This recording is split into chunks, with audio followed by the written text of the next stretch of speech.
far as I know. Okay.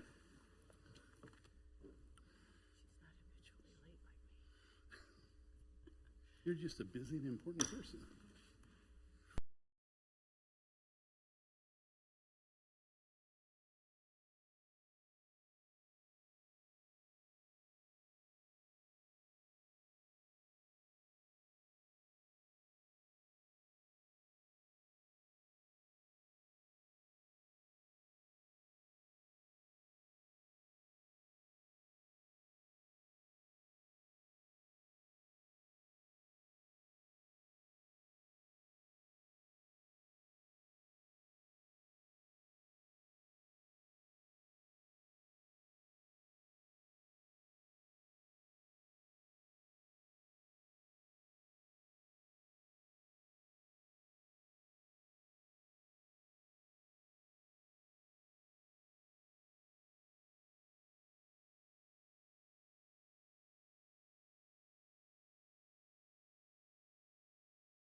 with you this evening.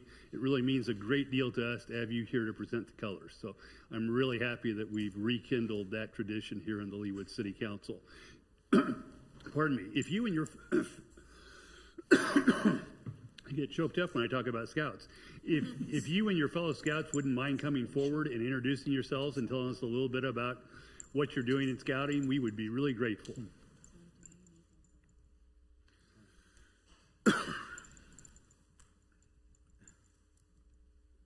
Welcome. Hello. I am second class rank Scout Charles Vanderlaan. We are Troop 449 and 6449, being our boys and girls troop respectively. Great. Second class. Second class. That's right. Welcome. We'll let your colleagues introduce themselves as well. Georgia? I'm Georgia Nelson. I'm a second class Scout from Troop 6449. I'm Jessica, a Scout rank from Troop 6449. Welcome, Jessica. We're glad you're here.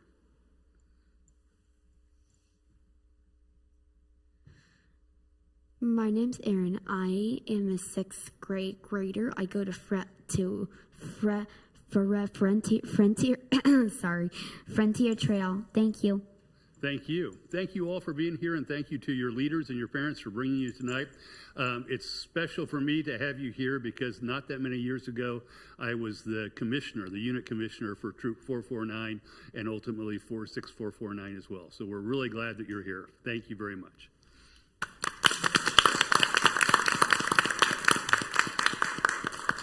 All right, and with that, we'll move to the agenda this evening. Does staff have any further amendments to the agenda that was published late last week? No. Then, if not, is there a motion to approve the agenda? Who moved to approve? Thank you, Mr. Sipple. Thank you, Ms. Larson. All those in favor of approving the agenda as it was published, please indicate by saying aye. Aye. Those opposed, same sign. The ayes have it unanimously, and the agenda is approved unanimously. Brings us to the portion of the evening where we generally invite citizens' comments. I note from the sign-in sheet that I have that the citizens who have signed in this evening are here to talk, wish to be heard on the issue of our budget and the revenue neutral hearing that we'll be having. So with their good wishes, we will ask that they hold off until we have that in front of us and ask them to speak at that time. There's one proclamation this evening. It's a very special proclamation. And I'll read it out loud and then present it to the folks from, I think, the Daughters of the American Revolution who are here this evening. The proclamation reads as follows. Whereas the Constitution of the United States of America, the guardian of our liberties, embodies the principles of limited government and a republic dedicated to rule by law, and whereas September 17, 2024 marks the 237th anniversary of the adoption of the Constitution of the United States of America by the Constitutional Convention, and whereas it is fitting and proper to accord official recognition to this magnificent document and its memorable anniversary, and to the patriotic celebrations which will commemorate it, and whereas Public Law 915 guarantees the issuing of a proclamation each year by the President of the United States of America designating September 17th through 23rd as Constitution Week.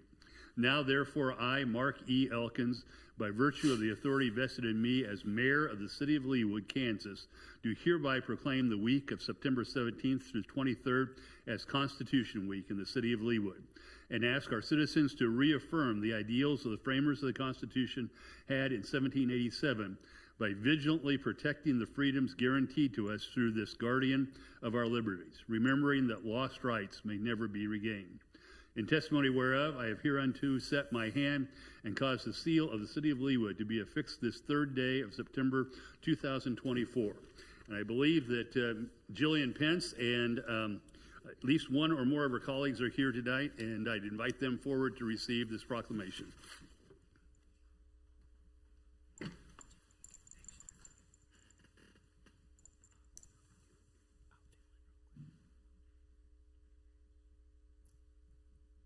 Tell me who else is here tonight.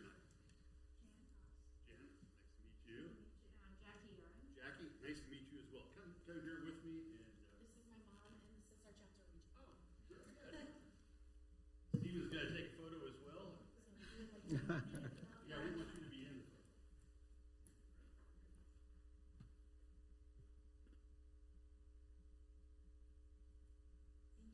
you very much. A very important day.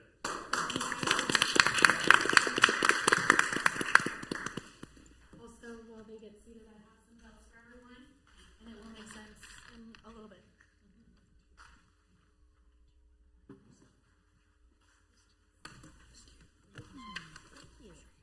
I had the fourth bell, I would have put Junior on it, but I did not. Thank you so much. My pleasure.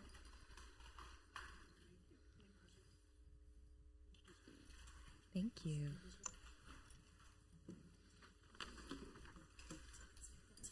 Thank you very much.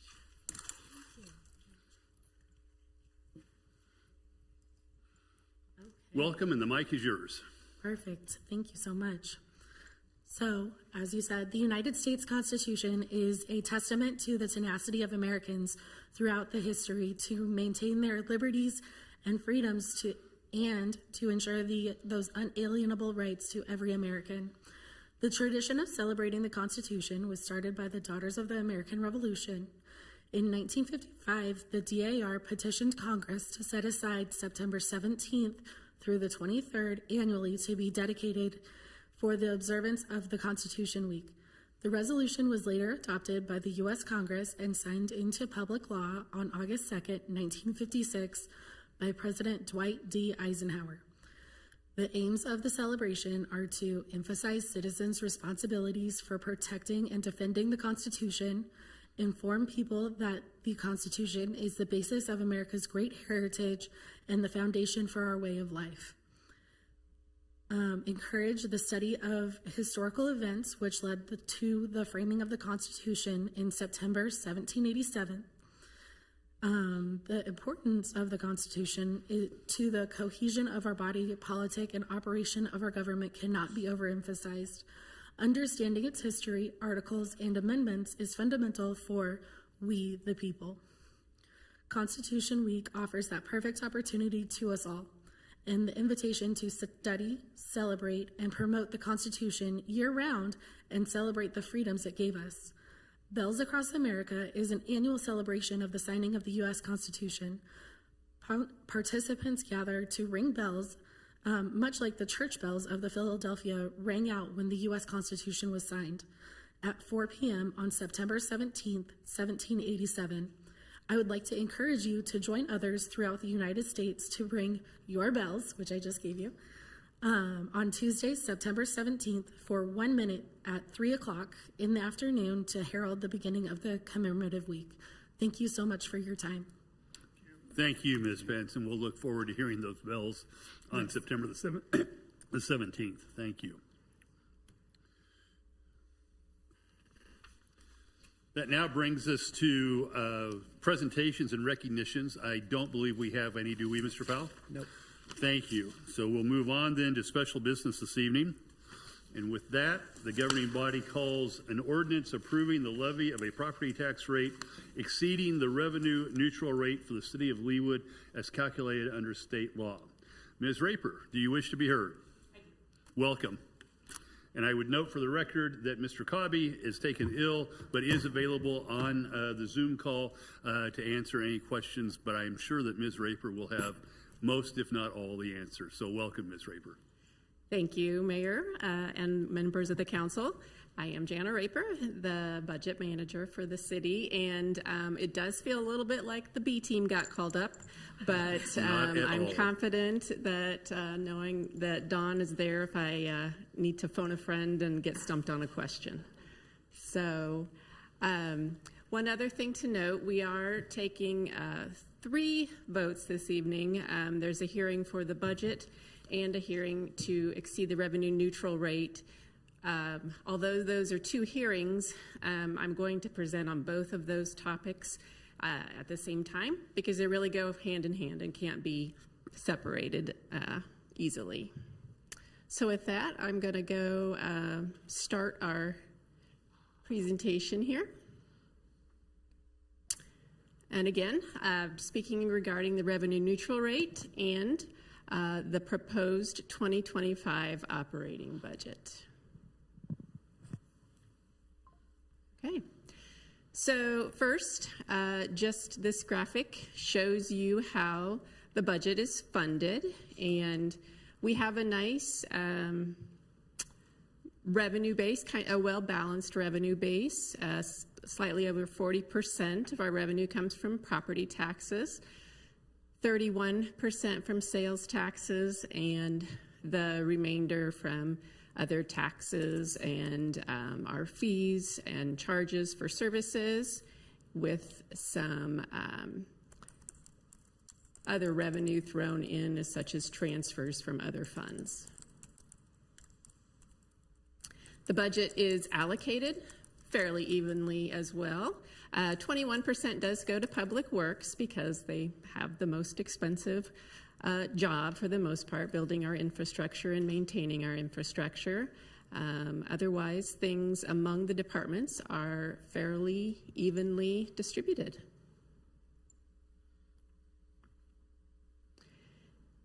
Finally, how the budget is spent in terms of the character of the type of expenditures.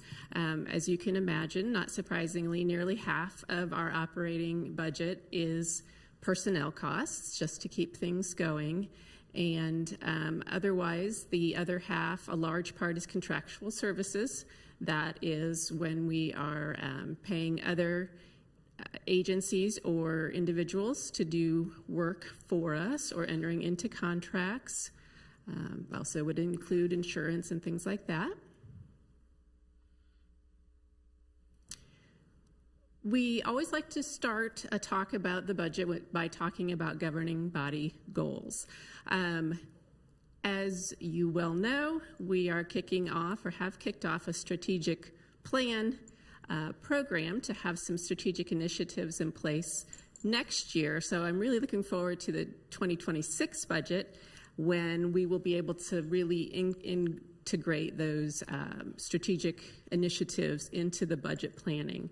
For now, the goals that we have identified were really established as far back as about 2023. Some of the goals have been implemented now in 2024. Some of them are still planned for 2025. The budget itself does include money for the installation of more pickleball courts in City Park, a city facility master plan, a citizen satisfaction survey. The first one was conducted in February, and design for the 4th fire station. Our goals when we develop the budget are really overarching. First and foremost, we need to make sure that we're sustaining our financial stability. So we need to make sure that we have adequate reserves to cover planned and unplanned expenditures. The goal to keep our AAA bond rating in order to keep our bond interest costs low. And to that end, we take a conservative approach when we develop the budget. That means maybe underestimating revenues a little bit, and also perhaps overestimating expenses a little bit, just to make sure that we've got a little bit of cushion, so we know what's coming down the pike, or don't know what's coming down the pike. We want to make sure that we are sustaining our service levels, retaining our high-quality staff, making sure that we have adequate public safety coverage throughout the city, and that we get to continue our operations that are loved by our residents so much. This year, we've made some changes to the goal, or to the budget, with the goal of trying to be more transparent, and so we've redesigned some of our funds and how we report them. We are also super excited to be implementing some new software. A new financial system will go live January of 25, and also a new budget system that we can collect the budgets as well as report on the budgets, with a lot more analytics, a lot more transparency for you and for the public, as well as for staff members. And finally, with the changes, we are focusing a little bit more on making sure we have appropriate plans for maintaining and replacing our assets, whether that's facilities, vehicles, infrastructure, information technology, you name it. So a couple of the changes that we've made regarding the general fund is we have right now a general operations division, and it's kind of a catch-all for the entire city for insurance or some of our major benefits like long-term disability that are citywide. We're going to go away from that, and we're going to start distributing those expenditures out to the departments and the areas where those actually are originating. And what is now known as general operations will become just a city council division under next year's budget. And we're also bringing on a few funds that we haven't budgeted in the past for 2025. They've existed, but we just haven't formally budgeted them. Those are our community improvement districts and our transportation development districts. And the economic development fund will be formally budgeted for the first time. We also make a distinction between whether a fund is budgeted or non-budgeted.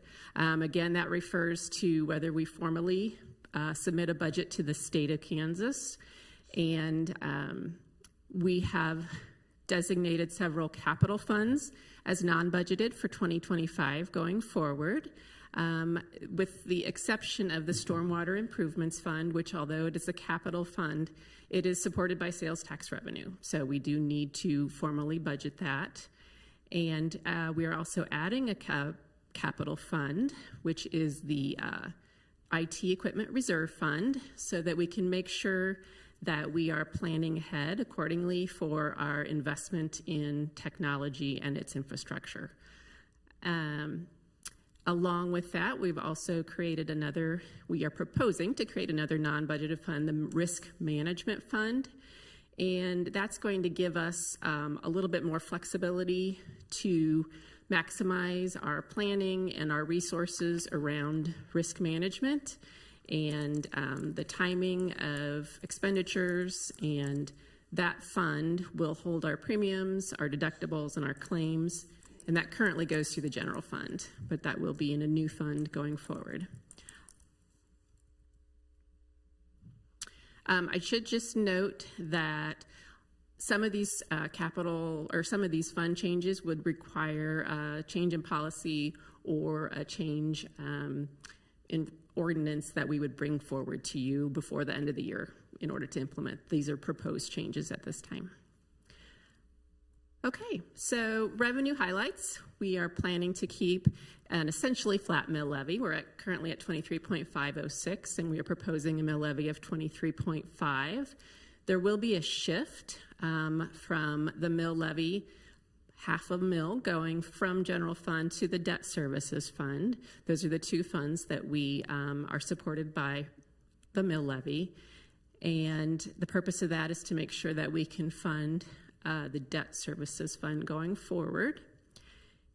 Our sales taxes are mostly flat, slightly above 2023, and then for 2025 we are predicting an increase over 2024 of 1.4%, and we are hoping that we will continue to earn interest, high interest, and so we've projected $2.5 million of interest for 25.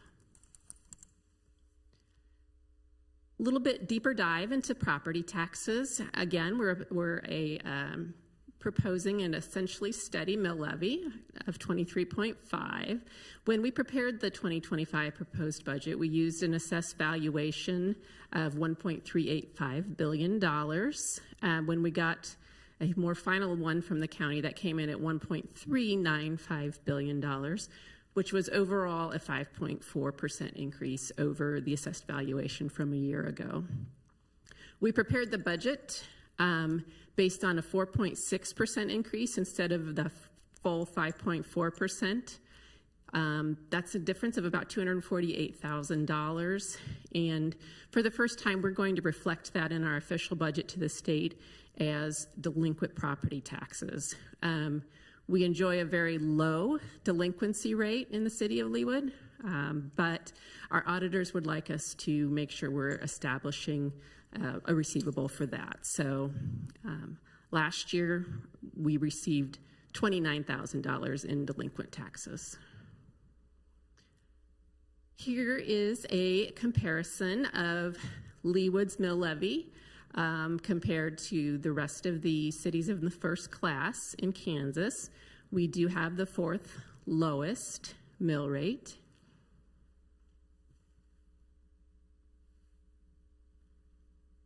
This shows the mill levy year over year. So since 2017, we have lowered the mill levy about 1 mil from 24.5 to a proposed 23.5. And between the green and the blue, you can see that sometimes we shift that between the debt service fund and the general fund, and that going from the 2024 mill levy to the 2025, we're going to send in about another $0.5 mil to the debt service fund. So now it's time to talk about the revenue neutral rate. This is still a relatively new law. 2021 was the first budget year that the revenue neutral rate was in effect.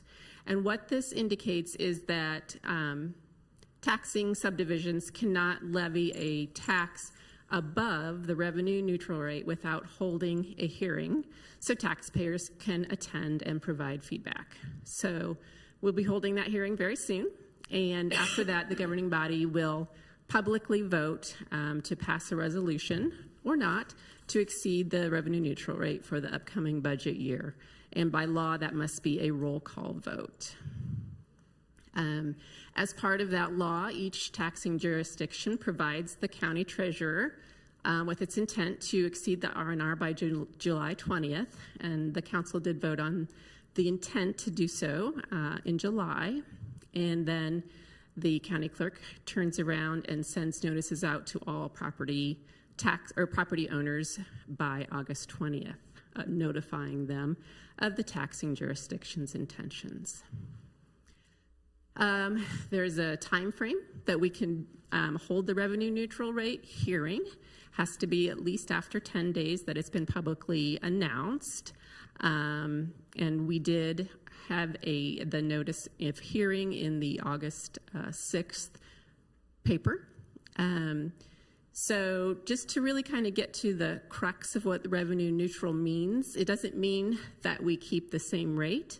What it does mean is that to be revenue neutral would be, in other words, to levy the same amount of taxes that we levied for the prior service year. And so we'd be providing the same level of service with all of the same but higher expenditures, with inflation and so forth. And then finally, if there are any errors on our part, if we didn't send the notice or hold the hearing, we would be stuck with the revenue neutral rate. There's no recourse. So to kind of summarize it, the current mill levy is 23.506. We are proposing to keep it very steady at 23.5.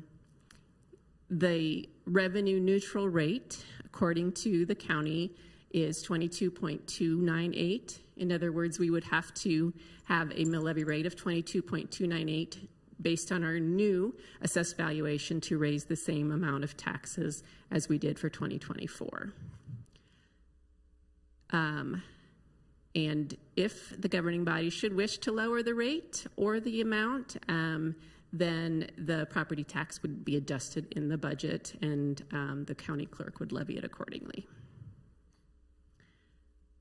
I like this slide because it really kind of puts numbers to the game here.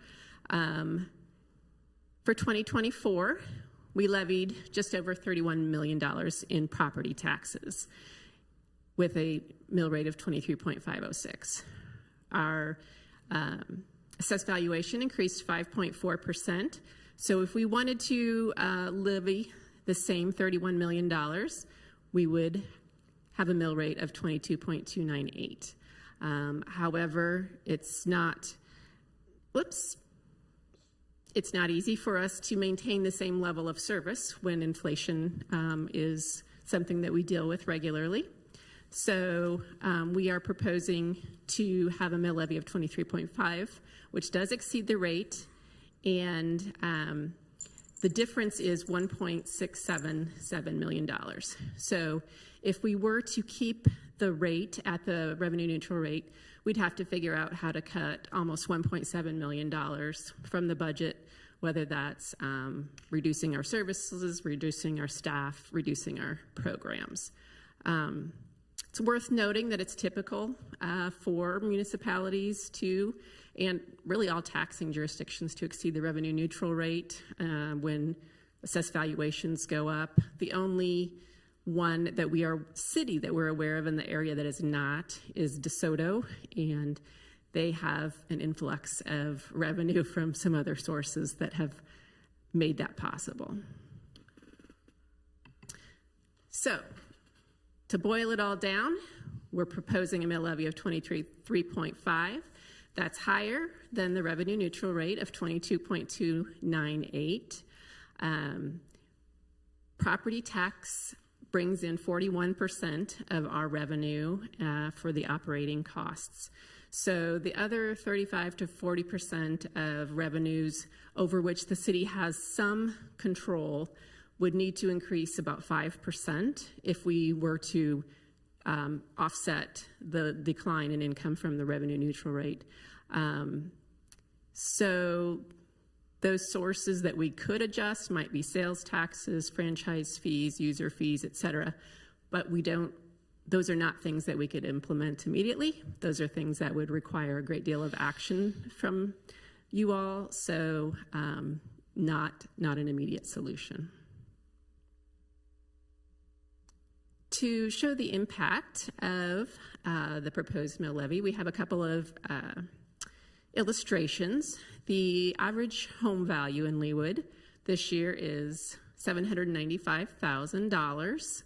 So at an assessed valuation or assessed value of 11.5% of appraised value, that would be an annual tax bill of $2,150 for the City of Leawood's portion of property taxes. And that's an increase of $103 over the 2024 rate for the year.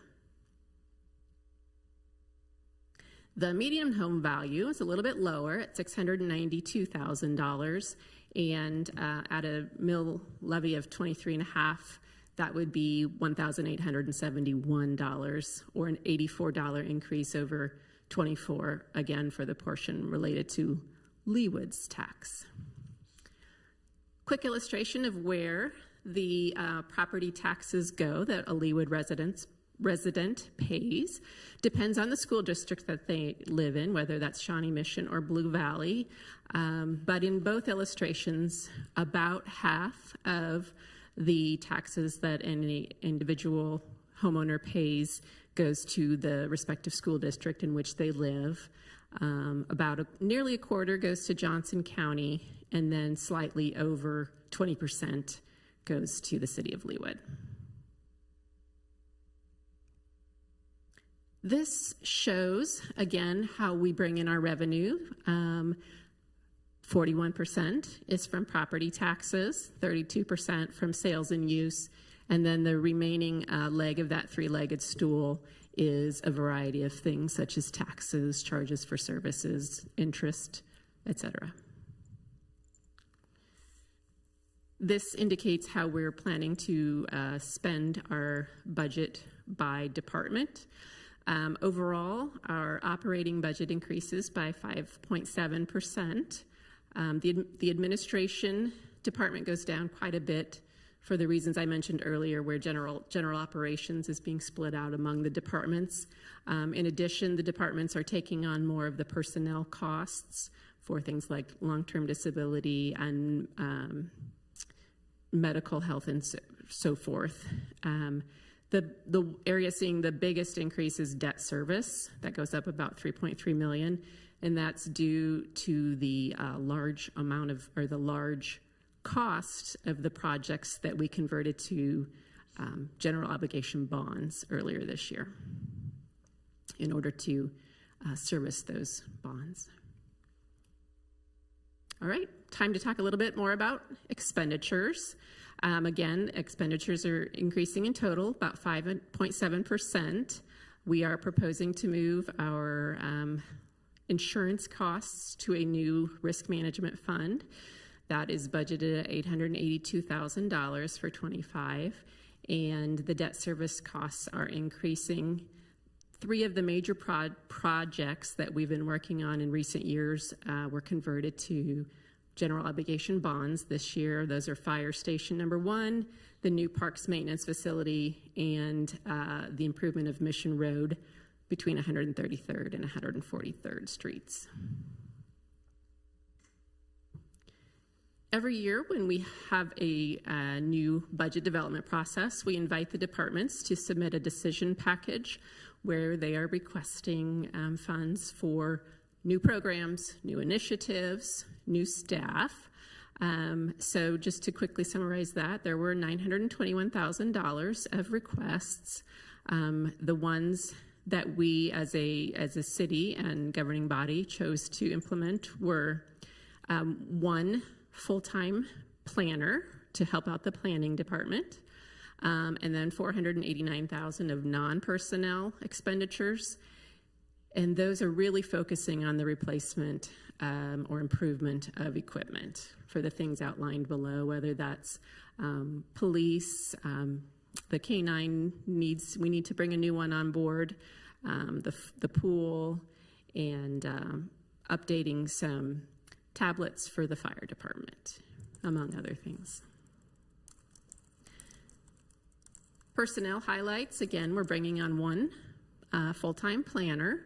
That will bring us to 304.1 FTEs and 277 full-timers. We've set aside 5% for a wage increase for merit and market adjustments. Budgeting health insurance costs to increase at about 12%, hoping it will come in lower. And the CAPERS and KPNF public retirement funds continue to increase the rate at which we as an employer have to submit distributions for that.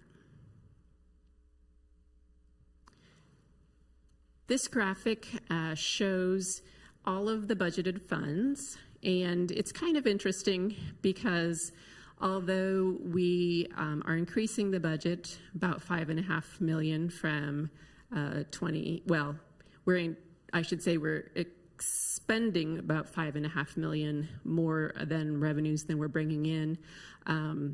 That's really dependent on the fund that you're looking at. So the general fund, for instance, is coming in with a slight anticipated surplus of just under $200,000. But a lot of the increase is from the Economic Development Fund. We have decided that we want to focus our spending on that, on undergrounding utilities as those projects come up, and the spending far exceeds the revenue that we get for that in any given year. So the great news is that when you look at the last column, the percent of expenditures, we have a healthy balance in our fund balance, in our reserves to cover expenditures. We're coming in at or above target in all of the funds that we really look at carefully there. So some action is needed. First, we will conduct the public hearing regarding exceeding the revenue neutral rate, and if approved, then there will be a resolution to exceed the rate. Then we will hold the public budget hearing, and that will include a vote for an ordinance to approve the budget and appropriate the funds for 2025. And then finally, next will come the capital improvements public hearing. And if you have any questions, I'm happy to entertain those now, or Dawn and I can address those at this time or always later as well. Thank you, Ms. Raper. Are there questions for staff? I thought she did a wonderful job of summarizing. Thank you. I agree with you. Thank you. Anybody with questions for Ms. Raper? Well, you did an excellent job. We appreciate Jana. Thank you. Part of the statutory, and you may step back, we'll give you an opportunity to come forward again in a few minutes. Part of the structure that's set up by state statute with respect to the revenue neutral rate hearing requirement is actually the point of the statute is it requires a hearing, a public hearing on the council's, the governing body's decision or recommendation to approve exceeding the revenue neutral rate. So with that, I will open the public hearing this evening. On my list, I have Mr. and Mrs. Mann who have signed in to speak on the taxing issues generally, and I would invite them to step forward, or one or the other. We welcome you to the governing body's meeting, and if you could introduce yourself and your address, we're interested in your perspective. Okay, my name's Thomas Mann. I live at 14605 Manor Road in Leawood. Thank you, Mr. Mann. Welcome. Okay, thank you. I'm just here to complain about the taxes. We moved here 5 years ago from Lake St. Louis, Missouri. And ever since we moved in here, our taxes have gone constantly up. We're almost double where we moved in 5 years ago. We can't afford to stay here if the taxes continue to increase like this. I know it takes a lot to run a good city, but you guys got to be more fiscal with how you guys let this money get spent. We can't afford it anymore. My wife and I are on the verge of selling our home and getting the hell out of Leawood. We were retired nurses. We worked our butts off to get to where we are. We moved here, and I know COVID hit everything else, but the tax increases that we've incurred here in Leawood are astronomical. Uncalled for, unfair. And that's the working class people. Thank you, Mr. Mann. We appreciate your comments. Is there anyone else? That was the only citizens that I had on the list to speak tonight. Is there anyone else in the audience who wishes to be heard? If not, I would entertain a motion. Oh, I'm sorry. She raised her hand. Oh, yes. I'm sorry, ma'am. I missed you. If you could please come forward and introduce yourself, we'd be grateful for your comments. I'm Janet Bash. I live at 12304 Buena Vista. I've lived in Leawood for 35 years, and I have to respect Mr. Nann's comments. The increase in property taxes is suffocating, and I have appealed my property tax to no avail most years. I love the area. I love my neighbors.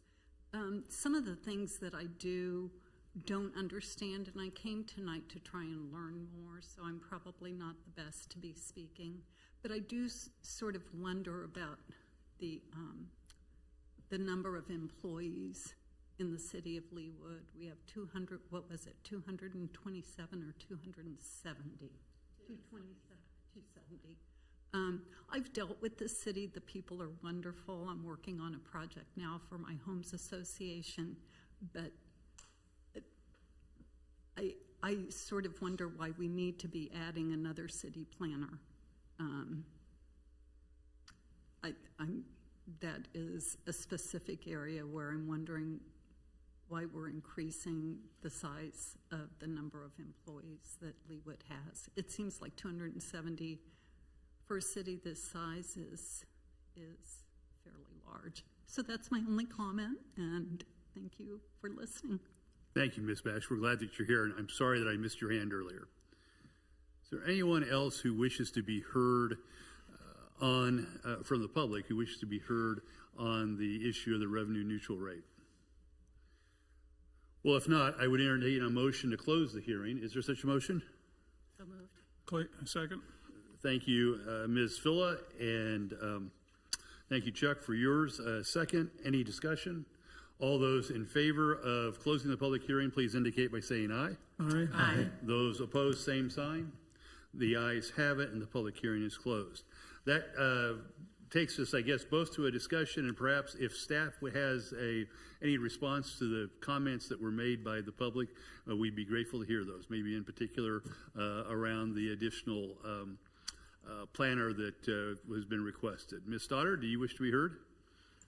Yes, And Mayor. there's Mr. Klein as well. So either one of you, please. Yes, Mayor, thank you. Well, while Mark is coming up, because I'm sure that he'll have some additional information to add, one of the key reasons why we were suggesting a planner addition is that our city will be undergoing a couple of very large planning projects in the next year that you have budgeted. We'll be proceeding with those here by the end of this year is the plan. And what that would be is the update to the city's comprehensive plan, and then also a review of the Leawood Development Ordinance. And both of those things would be very large projects as a standalone project. So I think for this city and the size of our current planning staff, also given how much development activity is occurring in the city, adding an additional planner is appropriate. Even though we will be bringing on a consultant to help us with the work, dealing with the two major projects that I mentioned, it does take a great amount of staff coordination from someone to organize the meetings that are going to be required with stakeholders and all of the various elements of getting that project completed. Mark, what have I forgotten? Mr. Klein, welcome.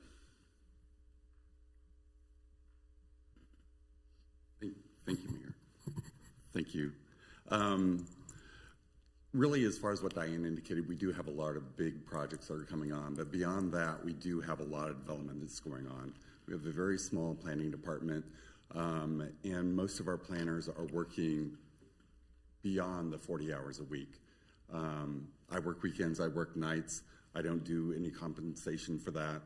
We have a new planning official. That new planning official has also started working later at night and also on weekends. We're going to lose people if we don't actually have a stable work balance where they can actually have kind of be able to have their own lives outside of this department.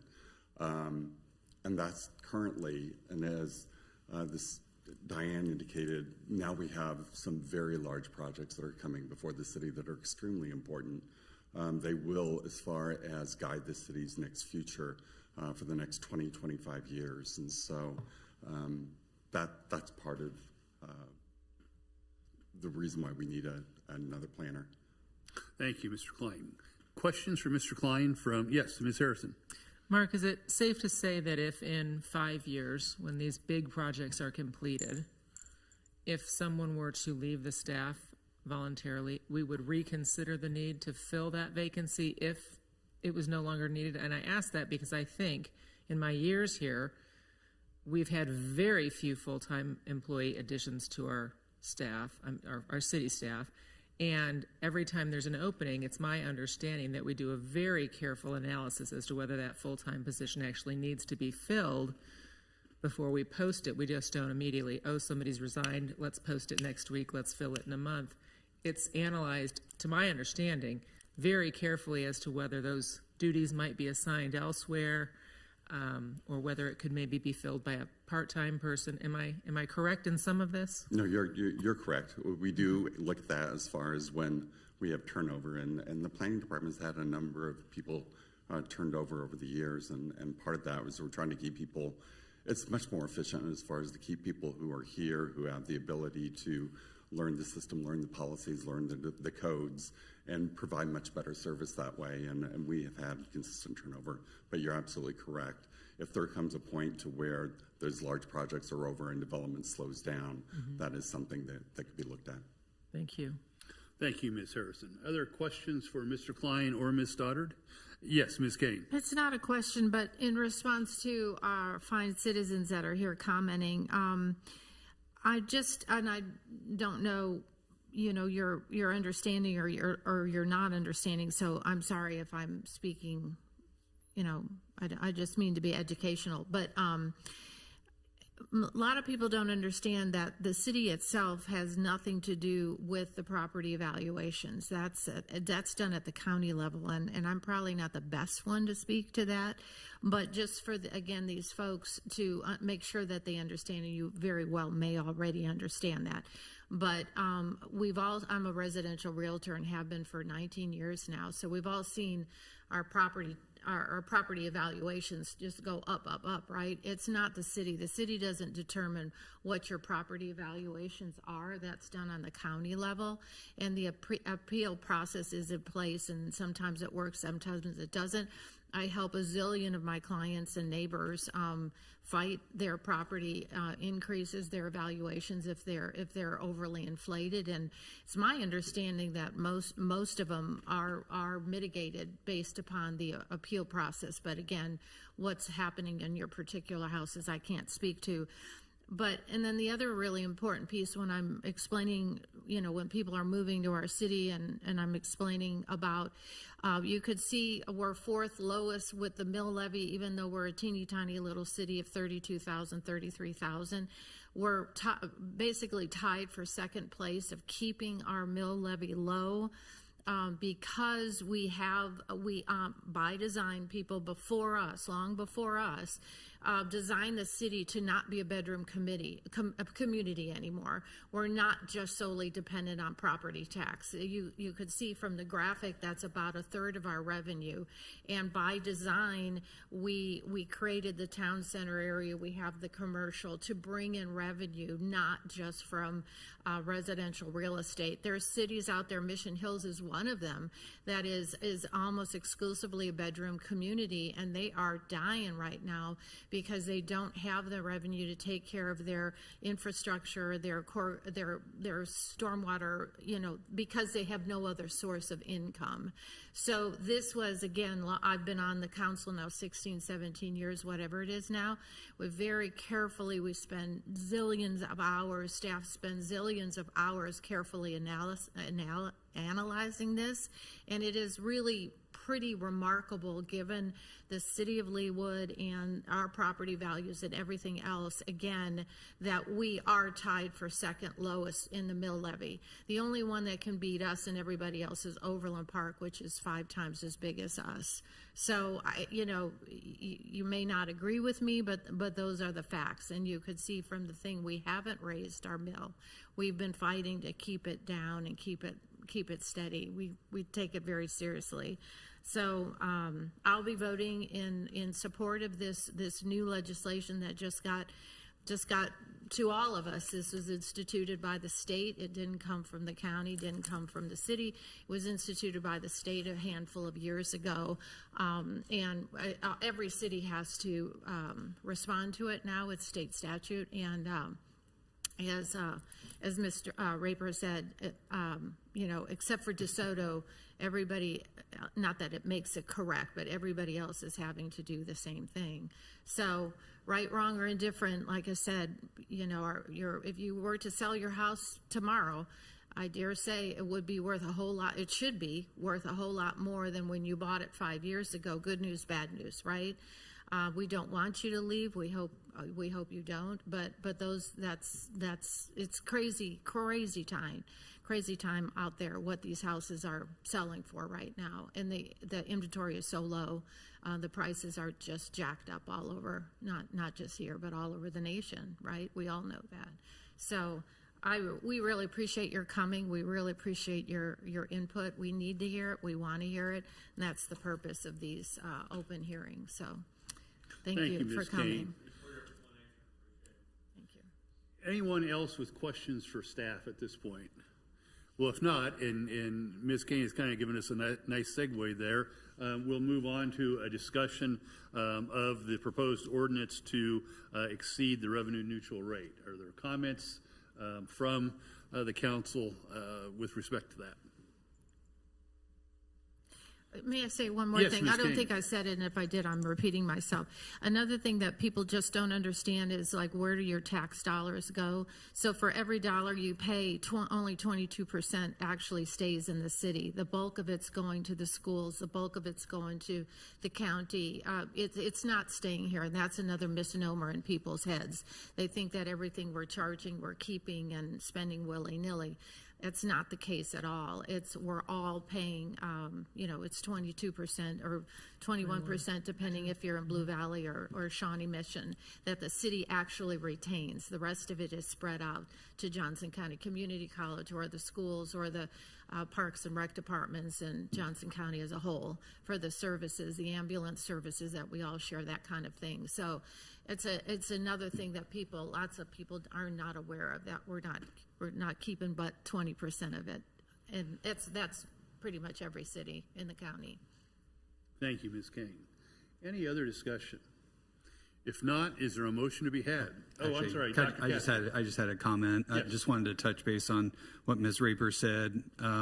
Again, it sounds like this law did not address inflation at all, and certainly I think in these economic times with inflation, that certainly costs of everything are going up as well. And so I just want to make that comment that even though we aren't so far have not gone to the revenue neutral rate, but that law does not include inflation, which is a big impact on the city and the services that we provide. Thank you, Dr. Castor. Appreciate that comment. Well, if there are no other comments, is there a motion to be had? Move to approve. Thank you, Ms. Fuller. Is there a second? Second. Thank you, Mr. Sunkel. Any discussion of the motion? If not, we'll move on to a vote. By statute, a roll call is required. Mr. Powell, would you please read the roll? Yes, and just one quick clarification for the record. The first action is to consider approving a resolution to exceed the R&R, not an ordinance. I think that's the way I called it, but if I failed to, thank you. Okay. I think that's the way I introduced it. Okay. Councilmember Filla. Aye. Councilmember Sunkel. Aye. Councilmember Larson. Aye. Councilmember Guyad. Aye. Councilmember Sippel. Aye. Councilmember Harrison. Aye. Councilmember Kane. Aye. And Councilmember Castor. Aye. Thank you. I have that as an 8-0 vote, a unanimous vote. Ordinance, see, now you've got me confused. The resolution approving the levy is hereby approved and adopted. At this point, I would call next an ordinance adopting, I said an ordinance again, didn't I? Yeah, it is. Okay. I call an ordinance adopting the fiscal year 2025 annual budget for the City of Leawood, Kansas, and appropriating the amounts in such fund in the budget for fiscal year 2025, providing for the payment of all claims and charges against the accounts provided therein, and approving and ratifying the payment of all claims against the accounts. Ms. Raper, do you have any comments to add to your earlier presentation? Thank you, Mayor. I do not have anything to add unless there are any questions that I can answer for the governing body. Thank you, Ms. Raper. Are there questions for Ms. Raper at this point? Yes, Ms. Harrison. Jana, I have to believe that somewhere in that budget, in one of those line items, whether it was an IT or general, there's an increase in a need for funds to protect our city from something that didn't exist 10 or 15 years ago. The whole ransomware, fraud. We do so much training on how not to be fished up here and how not to be scammed and squirmed and scashed and all these funny new words. That has to be costing us a lot of money to protect the city services from the nefarious behavior of outsiders. Is that correct? That is correct. That comes in the form of not only the insurance that we pay for cybersecurity, but as well as the software costs to have that level of security that we need to the extent possible in place, as well as the physical hardware and infrastructure to make sure that we can run that optimally. Okay, thank you. And that is a part of our insurance, and those insurance just across the country, across all levels, are going up. We're seeing that. And that seemed to me to be a large increase as well, just insurance line item. Yes, when speaking with our broker and our consultant, they recommended budgeting a 25% increase across the board for all of our insurance. And we're shopping that around to be fiscally responsible, to look for better. But if I understand correctly, there are very few options. Yes, that is fair. Okay, thank you. Yeah. I can add a little bit to that. Are you in charge of shopping that around? I'm sorry. Our intent is to shop it around, but if you'll remember, last year when we went through the renewal process, we only received one quote, and other carriers that we asked for quotes would not give them to us. And right now we're expecting to be in similar boat as we were last year. We are going to be looking at any changes we can make structurally to our policies to bring down that cost. We have been talking with some of the other cities about doing some joint purchasing of insurance, but that has run into a few snags because all of our insurance policies are new at different times. Mm-hmm. So we are trying to look at every possible option that we have to bring that cost down, but to be safe for budgetary reasons, they did recommend that 25% increase so that we've got the money on hand for the proper amounts of insurance, and all of that is now going to be budgeted into that new risk management fund that Jana talked about. Thank you. Thank you, Mr. Powell. Thank you, Ms. Harrison. Ms. Phillip. Well, I just wanted to add one other area that we're very unique in, and because it's not just backup or software or insurance, we have police that actually we're very unique that are getting cyber crime money back to our citizens, and it's a unique skill we're sharing with other cities, and so it is nice to have that little bit of extra that we offer our citizens as being a leader, and then the community that we share it with. So I'm very, very proud of that, because we have a great IT department and we're all fish trained and and other things, but that's really, I think, above and that distinction that we expect in Leawood. Thank you, Ms. Phillip. Other questions for Ms. Raper? Thank you, Ms. Raper. You may step back. Just as with the ordinance to exceed the revenue neutral rate, we're required to have a public hearing with respect to the budget itself. And so with that, I would open the public hearing on the issue specifically of the budget. Is there anyone out in the audience who wishes to be heard? Mr. Mann, if you'd like to be heard again, we would welcome the opportunity. Is there anyone else out there? If not, I would entertain a motion to close the public hearing. So moved. Thank you, Ms. Phillip. Is there a second? Thank you, Mr. Sipple. Any discussion? If not, all those in favor of closing the public hearing, please indicate by saying aye. Aye. Those opposed, the same sign. The ayes have it, and the public hearing is closed. With that, I'll open the question of an ordinance adopting the fiscal year 2025 annual budget to the governing body for commentary or discussion. Seeing no discussion, is there a motion to adopt an ordinance which would in turn adopt the fiscal year 2025 annual budget and those other items that I recited when I called the matter before the governing body's attention? So moved. Second. Thank you, Ms. Larson. Thank you for the second, Mr. Sipple.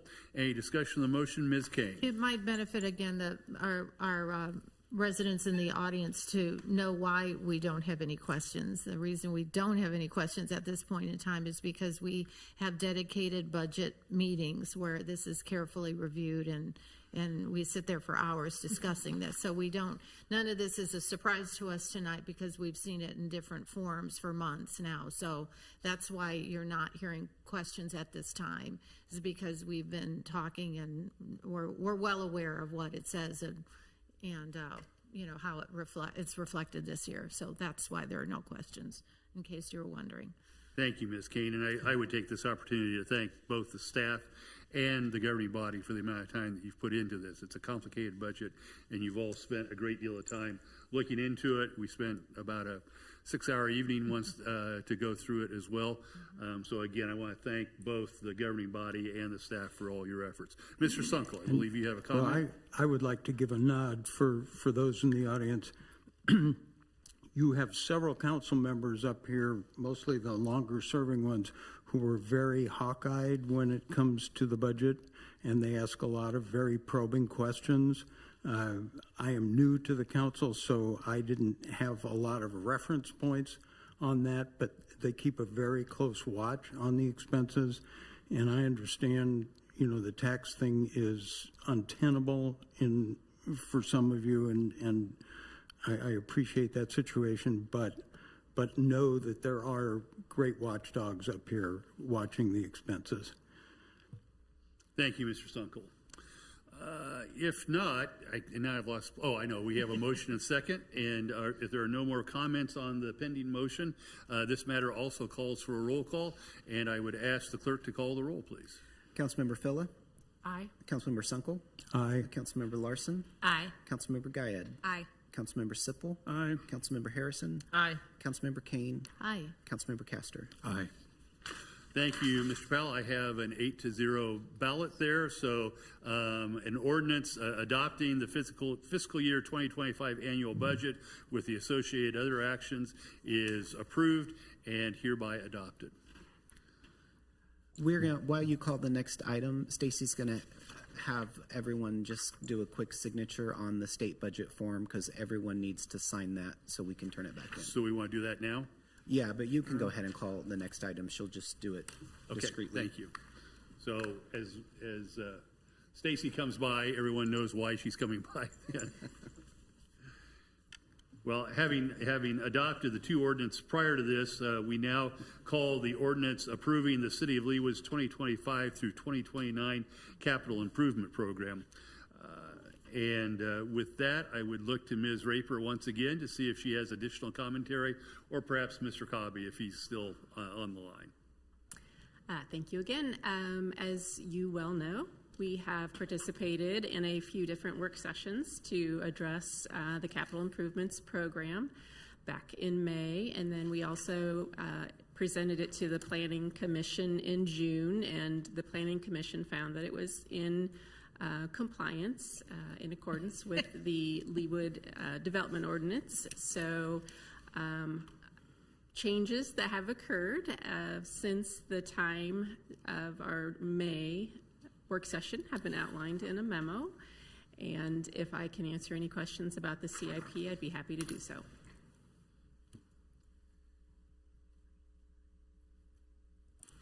Any questions for Ms. Raper? If not, thank you, Ms. Raper. And again, we appreciate your work. Lisa, you didn't have a question. Okay. Again, we appreciate all the work that you've done, and also for stepping in under short notice. I know this is not your favorite thing to do, but you've done a masterful job, and we're very grateful for your willingness to step up today. So thank you. Thank you. I appreciate that. And once again, this matter calls for a public hearing, and so with that, I would open the public hearing and ask if there's anybody in the audience who wishes to be heard on the question of the capital improvements program for years 2025 through 2029 for the City of Leawood. If not, is there a motion to close the public hearing? So moved. Thank you, Ms. Villa. Second. Thank you, Mr. Sipple. All those, any discussion of that motion? If not, all those in favor of closing the public hearing, please indicate by saying aye. Aye. Those opposed, same sign. The ayes have it, and the public hearing is closed. Why don't you go by me and catch me later? Thanks. So, with the closing of the public hearing, that takes us to the question of a discussion of the capital improvements program. And again, as Ms. Raper noted, I know that the governing body has spent a great amount of time not only analyzing the capital improvements program, but also a lengthy session that we had in a work session to cover the various projects that we have in line for 2025 through 2029. And I would note that this is a living document that is changed because it's a 5-year program, and so it will be changed. I know that a number of our committees have spent some time recently in reprioritizing some of their needs and desires, and we will be taking those up as time goes on here in 2020, the balance of 2024 and on into 2025. So is there additional discussion around the capital improvements program? Yes, Ms. Harrison. I'll just make the comment also for the benefit of our residents who cared enough to come here this evening, that in the last few weeks, I've heard from very few residents who have concerns about this if they've followed along. And I think part of that is for 3 words that Janice said earlier, the levels of service that we offer in Leawood. That residents, once they've lived here, if they know Johnson County, they're not interested in compromising the level of services that we provide. And so much of that is under this CIP. When I leave Leawood in the morning to go to work in Overland Park along 133rd, I can see where the dividing line is because the potholes begin right by the Starbucks. right along 133rd. And it's embarrassing, but it's also unfortunate that there's such a difference along 133rd Street as I drive a 3-mile stretch between the quality of the roads. But having sat on these committees for the last 8 years and understanding where the money comes from for those kinds of capital improvements, I appreciate the level of service that our city gives to the residents. And sitting on the Stormwater Committee and understanding the millions of dollars that we need to spend to save residents' property from further damage from these storms that we're receiving, I never would have appreciated that 15 years ago. My house is at the top of the hill. I still don't fully appreciate it, but when I see the video and I see the photos of the damage done on July 1st to so many homes in Leawood, and I see a map of the number of calls that we received because of damage in the city of Leawood, I appreciate that our city staff is so on top of it and is planning for these CIP. It's all this is the budget where all of those things are happening. And so I have a great appreciation for the level of service that we give our residents and that our staff, the detail that our staff gives to this sort of thing. So I appreciate that. Thank you. Thank you, Ms. Harrison. Yes, Mr. Sipple. Just a quick compliment to our staff in the finance department and in public works.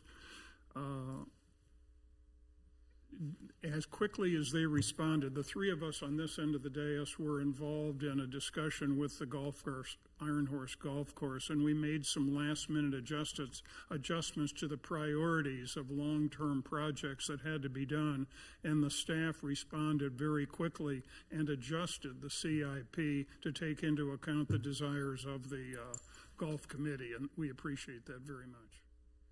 Thank you, Mr. Sipple. Other discussion about the capital improvement plans for 2025 through 2029?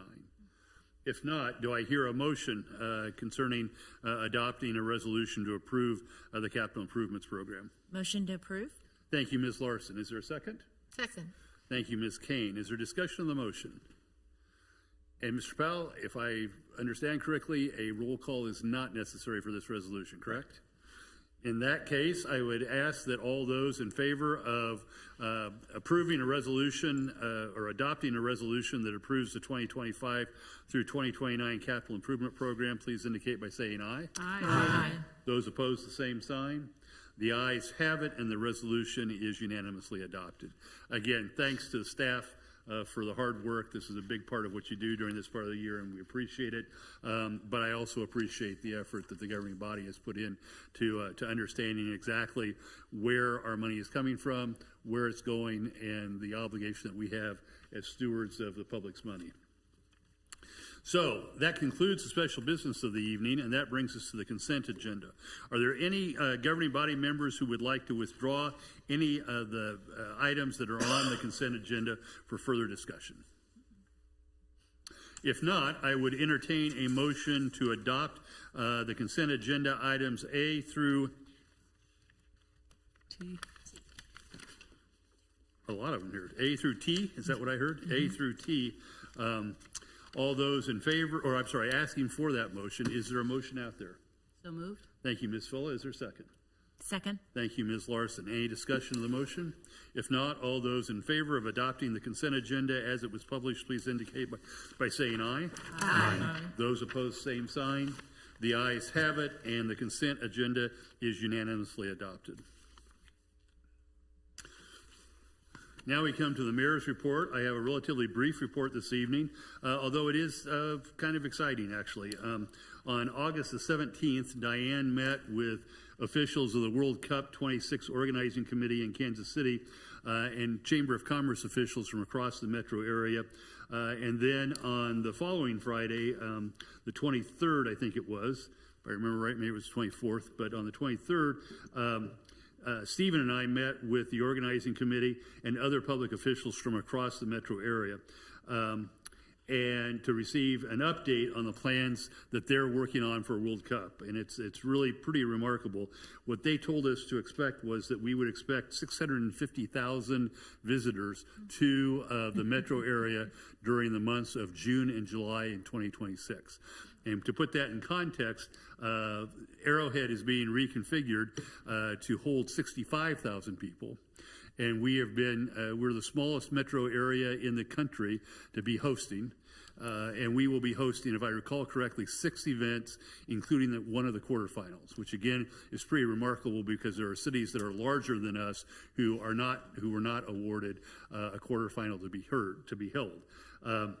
There will be, right now, I guess it's a near certainty. It was a little fuzzy, but it looks like it's a near certainty that 3 of the country base camps will be held in the Kansas City metro area, that being at the Compass Mineral training facility, I think the women's facility, and third, interestingly enough, is Rock Chalk Park in Lawrence, and a 4th is under consideration, believe it or not, as far away as Manhattan, and the soccer facility that Manhattan has for Kansas State University. They're still on the bubble. So what that means when you think about 650,000 visitors and 65,000 able to actually go to the game, there's going to be about 500,000 people that are looking for something to do in the metro area. And so we are starting the conversation. Staff and I just started the discussion today about what we might be able to do in terms of teaming up with the Chamber of Commerce to attract those visitors from many countries to visit Leawood. We're looking at various sorts of functions. It's a little challenging because FIFA has an ironclad grasp on their marks and on their copyrights and on their trademarks, and so we have a lot of places, we have a lot of work to be done, but also as we've just finished this budget, we need to consider whether the extent to which we as a city want to be involved and what we might be want to invest in that 2026 event. So quick question. Yes, Ms. Fuller. That time frame is over 2 months. Yes, it is. And is it supposed to be peak or a level? It will ebb and flow some, depending, and we will know, the challenge here is you won't know what countries will be going where until the very beginning of 2026. So there will be countries who may not even play a game here who will have their headquarters here and be flying around the country to their various games. So it will be coming and going. And there will not be, I don't believe, the quarterfinal may qualify for this, that we may have a peak of people right around the time of the quarterfinal. But it's a lot, and there's obviously a great deal that needs to be done in terms of transportation planning. And we want to be sure that Leawood is on one of the bus lines to get, because most of our visitors, almost all of our visitors, I'd venture to say, will not be using or having cars. And so that's one of the real mindset changes that has to be adopted here in the metro area, because we were told that many of the visitors are used to traveling 3 and 4 hours on trains to get to World Cup events. Problem is, we don't have any trains in this part of the country.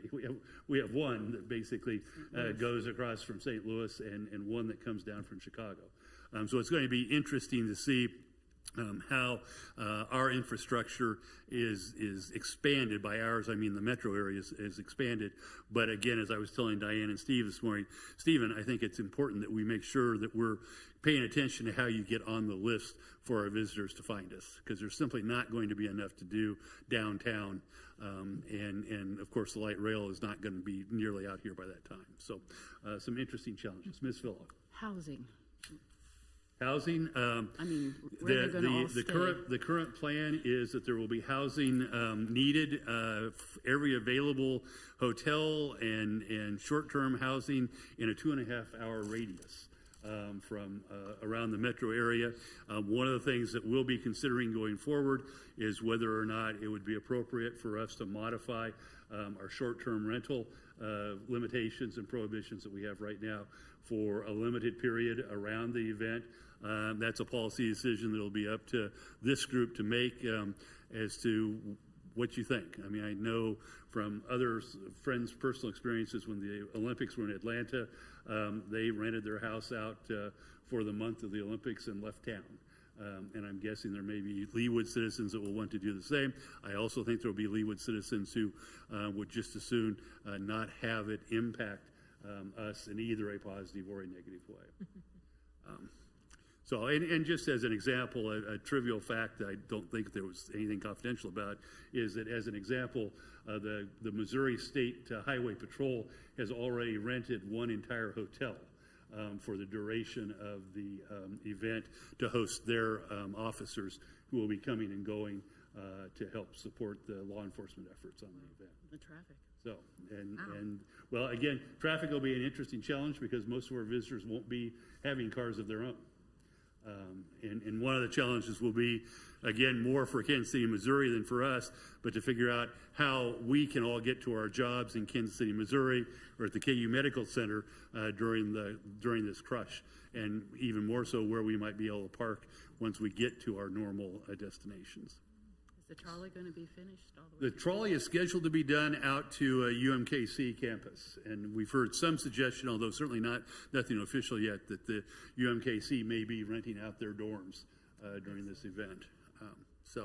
But again, much more to come. It's just going to be a very interesting time. This is an event like no other event. I mean, if you think that Ballpark, and Stephen, you know better than I, Ballpark, Kansas City, Missouri has a population of about 500,000, maybe a little more than 500,000. We're going to more than double the size of and it's going to, one of the things that was discussed is the strain that it's going to put on the healthcare facilities around the metro area when you add 650,000 people who, some percentage of which are going to need health care during the course of that. And they probably will not be used to dealing with the health care payment system that the United States features either. So it will be interesting. It will be very interesting.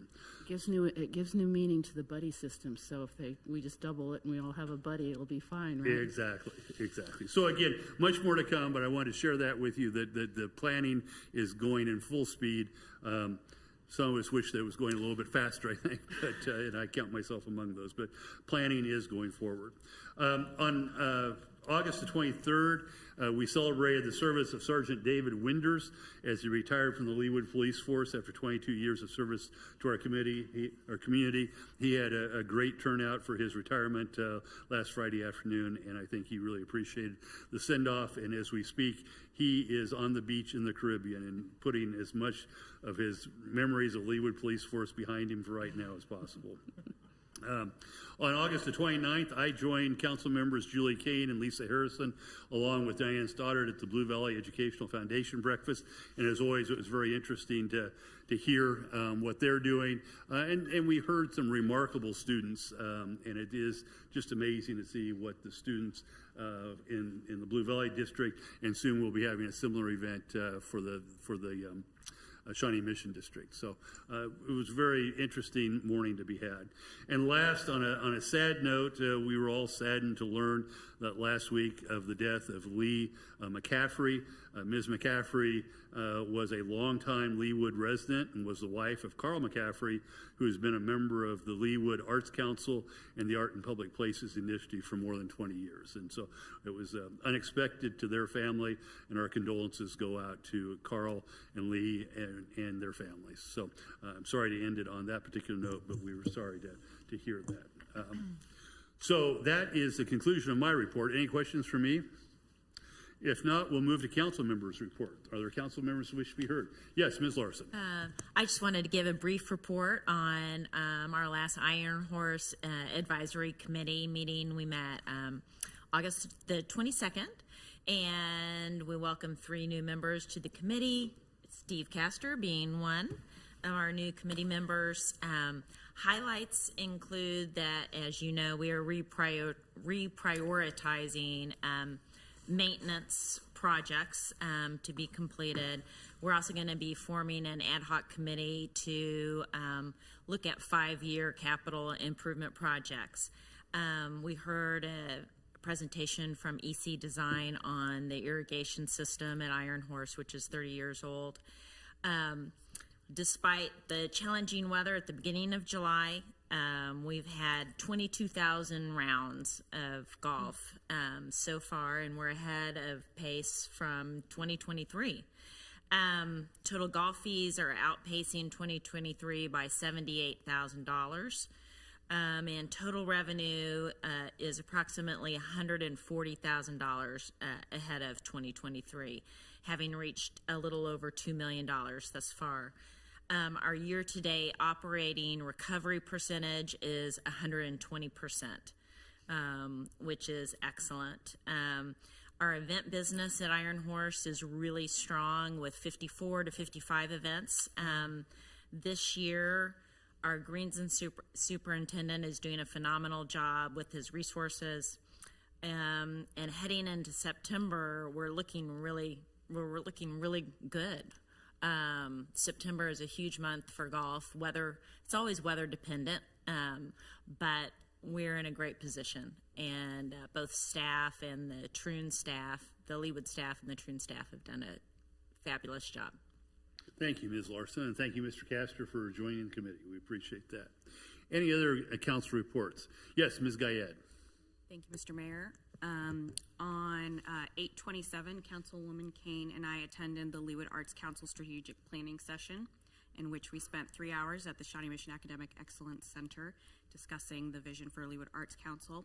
And what resulted from that was really a focus on maintenance of the art pieces that we have now and really thinking about a moratorium on implementing any new art pieces. So there was a lot of discussion around that, but I think we really all coalesced around the idea that it's really important to focus on the maintenance piece of it and really taking care of our investment in the art that we currently have. Thank you, Ms. Gayed. Questions from Ms. Gayed? Yes. Oh, Ms. Villa? I was going to, unless Lisa wants to, just share that we had a stormwater committee meeting last Wednesday, and I think she alluded to the learning curve we had of the number of residents that were impacted by the rain on July the 1st, some places getting like 7 inches in a very short amount of time. And the thing about stormwater, it even varied within our city as to how many inches a resident might have experienced. It's a big difference between whether you're uphill or downhill from that. And it's, as always, the incredible amount of knowledge that our staff has about what are the issues, where they are, and we're able to track all the calls that we got. And so we will be working on that as we move forward to continue to be more resilient and responsive to citizens. You have anything to add, Lisa? No, perfect. Thank you, Ms. Villa. Any questions for Ms. Villa? If not, are there any other committee reports to be had from council members? Thank you. I appreciate the being brought up to date on what the various committees are doing. That takes us to Ms. Stoddard. Do you wish to be heard? Yes, Mayor, thank you. Good evening, and good evening, members of the City Council. One quick item for you this evening. I don't have a formal written report for you this evening, but I did want to note that today the city's newsletter for September went out. There's a lot of really good information in there, so I want to draw everyone's attention to that. And again, residents can sign up for that on the city's website. But I did want to note one article of interest to a number of you who have visited with me, passing on your residents' concerns about cell service in the city. And I did want to make sure that you knew that we were working very actively with carriers and with both wireless providers and tower location firms in order to look at different options to enhance service in Leawood. There appears to be a particular challenge with kind of the central and southern parts of Leawood that have some poor cell service. So as we look at this, we will be needing to respond to those wireless providers and the tower location firms as they would submit application. But we have certainly said we would welcome that. We're interested in how to improve cellular service in the city. This may end up resulting in some changes that may need to be considered to the land development ordinance to allow additional flexibility for some tower siting, to address that issue. We're told that some of the smaller cells don't really address the concerns that are really prevalent with why the cell providers are unable to make service. So there'll be more unfolding, but I really do want to commend the planning staff who's taken the lead on assembling, really having all of the carriers in one room, which almost never happens. They were able to get that occurring and get a lot of interest in those tower providers, which are key to, of course, actually making the leases with the cellular providers. So more to come, but I just wanted to make sure that you all noted that. And as you get inquiries from residents, you could certainly share that with them.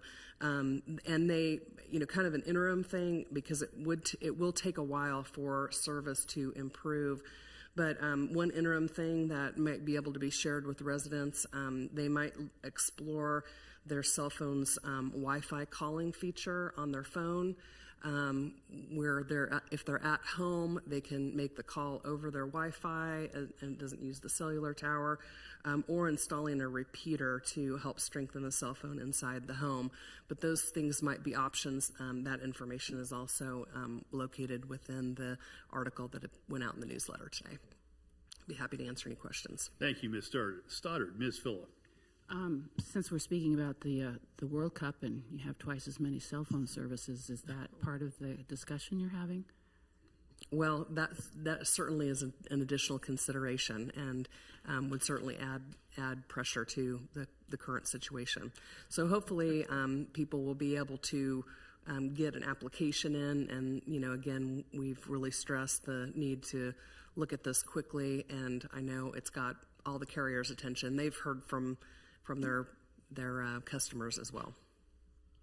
For many events, the cell carriers have what they call cows, which are cells on wheels that they bring in on a temporary basis to try to absorb the call volume and the data volume that comes out of an event like this. For instance, at the Super Bowl and the Boy Scout National Jamboree and all kinds of things like that, they will wheel in these cows, as they call them. So, let's get some cows.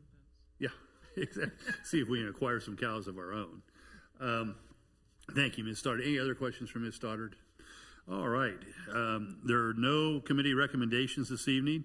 There's no old business. That brings us to new business, which I'll call as an ordinance amending sections 5-206, 5-211 and 5-213 of the Code of the City of Leawood, Kansas, 2000, pertaining to the solicitor permits and the regulation of solicitors, and repealing existing sections 5-206, 5-211, and 5-213, and other sections in conflict with this ordinance. Ms. Bennett, do you wish to be heard? Thank you, Mayor. Yes, staff is bringing in front of you tonight 3 proposed changes to our solicitation ordinances. Excuse my voice is not going, but it goes in and out, so please bear with me. It's a bad thing for a lawyer to lose their voice. But one of the first changes is currently our ordinance says a solicitor cannot go to a house, and if a solicitor goes, they have to wait at least 60 days before they go back. That seems longer than perhaps we intended, so we moved it to 14 days. Of course, if somebody has a no soliciting sticker, that doesn't change. No soliciting sticker means that solicitors should not visit that house at all. That's one change. The other, we have an ordinance that if a company, if the overall parent company is revoked with their permit, they cannot come back for 2 years to apply for a new permit. Originally, the thought behind all of this was to give the company enough time to educate their employees on what the city's various restrictions were. Originally, a company normally is not revoked unless they persistently ignore those restrictions. For instance, if they've had numerous complaints about ignoring the no soliciting sign, or other not carrying their permit with them as they're required to do, things like that. 2 years, we were asked by a company, they thought 2 years was long, and when we looked at it, we tended to agree. 6 months seems like it's more than enough time for a company to educate their workforce on the requirements of the various cities. Finally, the last one is our 8 p.m. Stop time. We were questioned about that by a solicitor, and we looked at it, and in talking with our police department, there did not seem to be a magic time between 8 and 9 for crime to start or not to start. There are people like me that go to bed at 8 and turn my lights off. Well, I'm sorry, not tonight. But that are normal. But the no soliciting sign can help with that. I have had people tell me that the solicitors continue to ignore the no soliciting sign.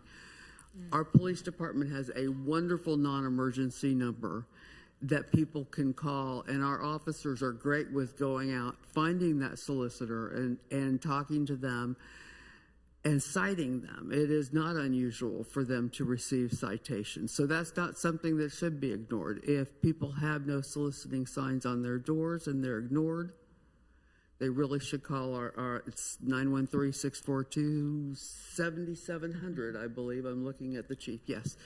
And that's the number they should call.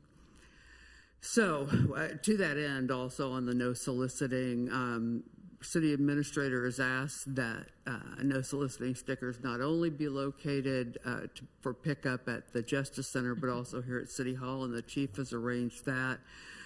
We are also looking into the ability to put them in the program guide if it's not too cost prohibitive. We have also worked with our new communications director to come up with one that will be a printable PDF that people, if they want to, can pull offline and print, saying no soliciting. And they could just affix that to their door without needing to go to the Justice Center or City Hall.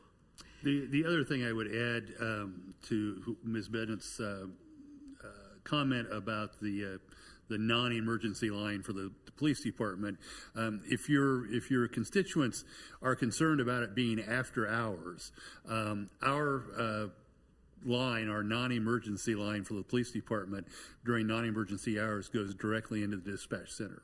So if by chance there is a problem with a solicitor violating the rules after hours, again, you can reach the police department and they will take whatever action is necessary to try to address that. Ms. Bennett, I'm sorry I interrupted you. Have anything else? That really basically is my presentation. Those three items we're asking you to approve the changes on those tonight. Questions for Ms. Bennett? Ms. Phillip. Appreciate the work that staff's done. I noted that we had a former council member who wrote in that he did not want to have the change to 9 p.m., and I would tend to agree with that. Mm-hmm. Even though that's close to my bedtime, the more concern I have is when I've got grandkids over there, and nobody needs, and I've got a dog that will bark. Almost any dog in your house will bark as soon as you get close to the front door. And so even though you might have a no solicit sign, they're already there, the dog's barking, the kids are awake. So I would really think, to be honest, 8 o'clock should stay. And our thought on that one too is if a solicitor is going to ignore the no soliciting sign, they're not going to pay attention to our time limits either. So if there are, I'm not, you could probably have midnight and they'd still come at 1. Well, I'm not going to welcome them. I don't have to welcome though.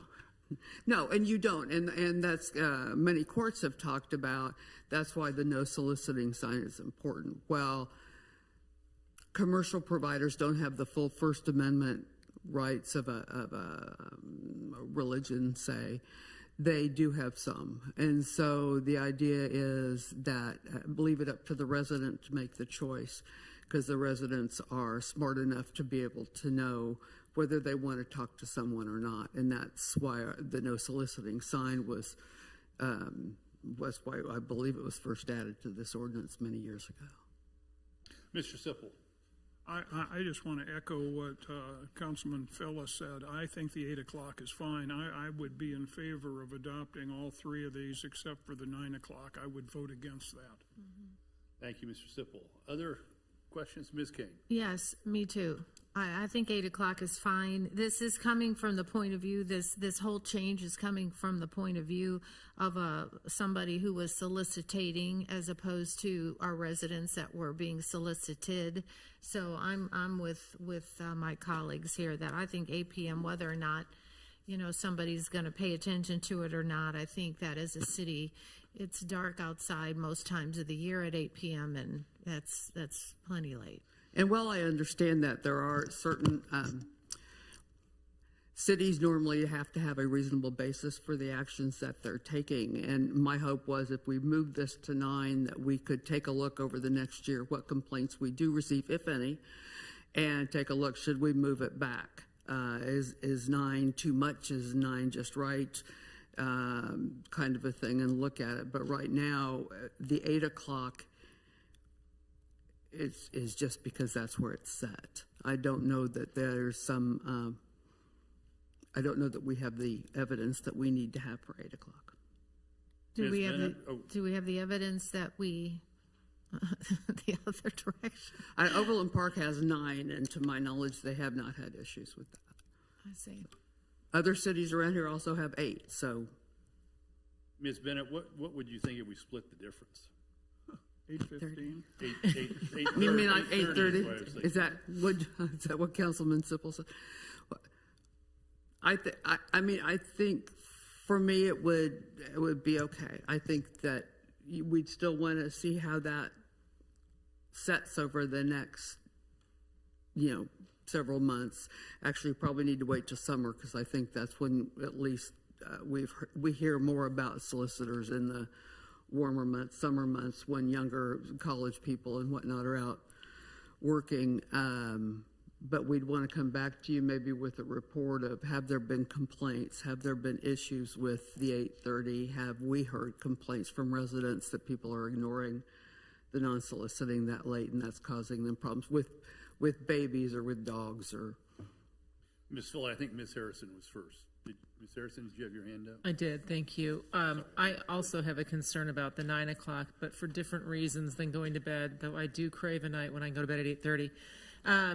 It's for safety of the solicitors. After a young man not far from here was shot through the front door of a house because he knocked on the wrong door when looking for his sister, it makes me think that maybe somebody knocking on a door at 8:30 or 8:45 or 8:50 at night is maybe not a wise thing to do in terms of personal safety. And I know that sounds extreme, but unfortunately it's happening all over America in different circumstances. And so I would say that I would argue for the safety of the solicitors that we don't want them knocking on doors when it's been dark outside for an hour. I'm willing to give this a try if we can reconsider it in a year if we've had even a half a dozen complaints from our neighbors, our residents, because I believe that every complaint that we hear from actually represents a dozen people who didn't have the time or courage to call. But I do have concerns, but for slightly different reasons. Thanks, Ms. Harrison. Ms. Phillip. I think we're all saying the same thing, and we all agree what the issue is. I think we just have to get off the idea that we have to have a calendar. And, it's really the summertime. Kids aren't going to bed as early, and you got a lot more flexibility, and it's lighter out. So why can't we have it seasonally appropriated? Because 8 o'clock in October or February is a lot different than 9 o'clock in August.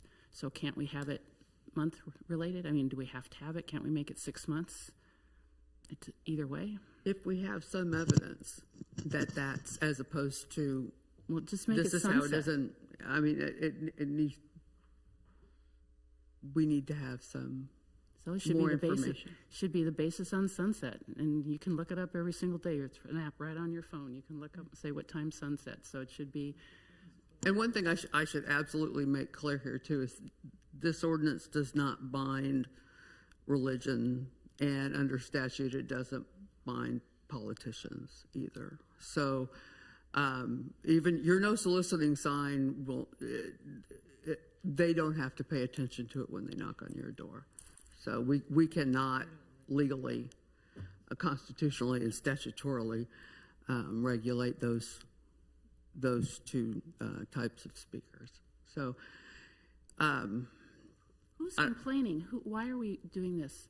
Who's complaining? Are the residents saying we want more people to knock on our doors? To get more into this, I'd rather have an executive session where we talk in attorney-client privilege. Okay, so I'm uncomfortable with that. Okay, so let's just say it's not for our citizens that we're making the change. They haven't come in and said they want to have that.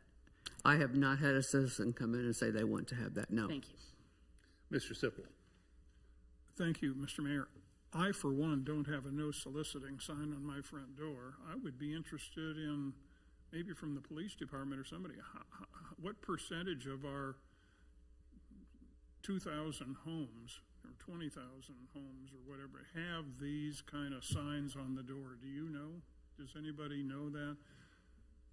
Is it widespread? Am I a kind of a one-off by not having a sign on my door? Chief? Brad Robbins, Police Chief.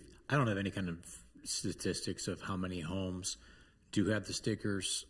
It's something that's been available for several decades, free of charge.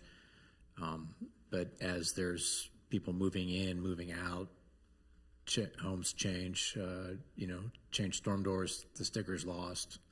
So I don't have any statistics, but I know that it goes in the summer months. We tend to hand out more than in the winter months. Thank you, Chief. And I have to admit, I've seen the no soliciting signs, and I thought they were signs that people just put up in hopes. I had no idea that there was actually an ordinance applying to it. So, Stephen, we may put that on the list for our communications team in one of the upcoming letters.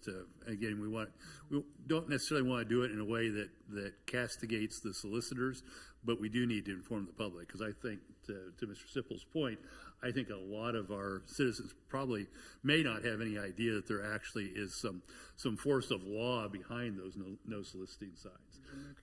Ms. Larson. Ms. Bennett, you made reference to some cities have the 8 o'clock. Could we know which cities those are? Yes, offhand, I don't have my notes with me. Offhand, I would say Prairie Village. Prairie Village also breaks for dinner. They what? Their ordinance, I did not know this. When I looked at it, it appears to say you can't solicit between 5:30 and 7 in the evening. Oh. I'm not encouraging that. In fact, I'm very much discouraging that. And Lenexa, I believe, has 8.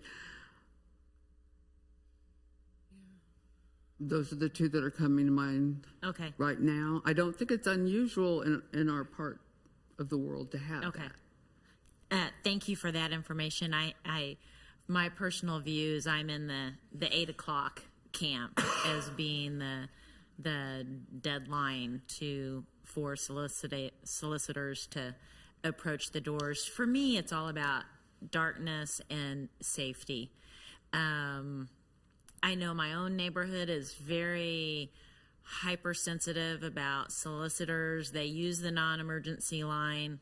The police come within 5 minutes. They're very quick and handle the situations. But I'm in the 8 o'clock camp. I appreciate the effort at compromise, but I just think they can start at 7 a.m. Is that what time can they start? I thought it was 10.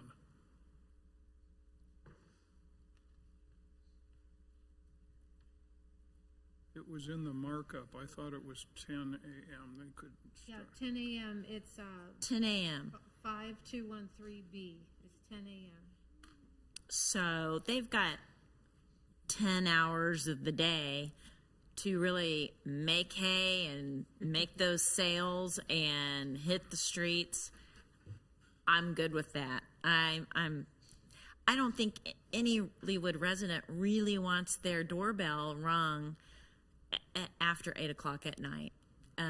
So that's my thought. I would be in favor of making an amendment to the proposal, and if the solicitation companies have an issue with that, they'll certainly let us know, I feel.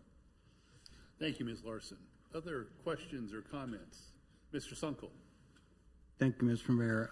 I just wanted to respond to Chuck's question. Having knocked every door in Ward 1 last year, I would say about a quarter of the people in Ward 1 have a no soliciting sign. And often those signs, I've knocked doors in other cities too, and often those signs will have the ordinance listed on the no soliciting sign so that people do know there is a force of law behind it. So I'm in agreement with this 8 o'clock figure because as a mailman, when I was getting up on a porch after dark, I was always very wary about jumping up on somebody's porch, even to deliver their mail, because they had no idea who I was. So I'm inclined to stick with the 8 o'clock too. Thank you, Mr. Sunkel. Other thoughts or comments? Well, if not, is there a motion to be had? And if so, what is that motion? Mr. Sunkel. Simple. Oh, Mr. Sipple. Close It was an S. That's good.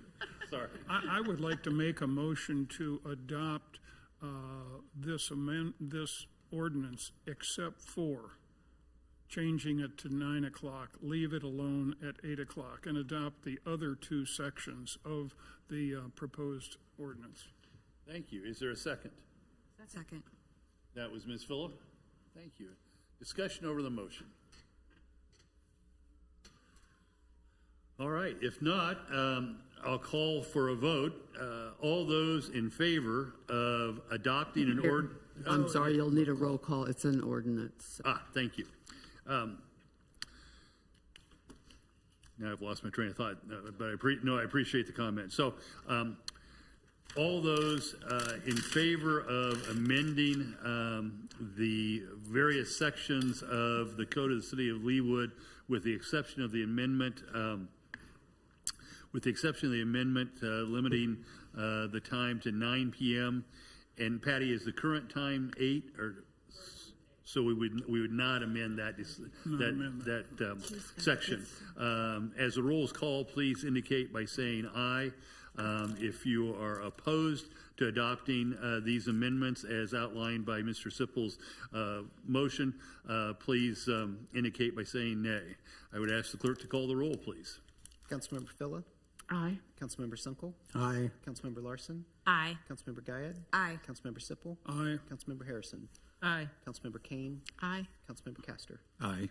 Thank you. I have that as an 8-0 vote, and the ordinance amending of sections 5-206, 5-211, 5-213, with the exception of the amendment relating to the end of the time that solicitation is permitted in Leawood, is adopted.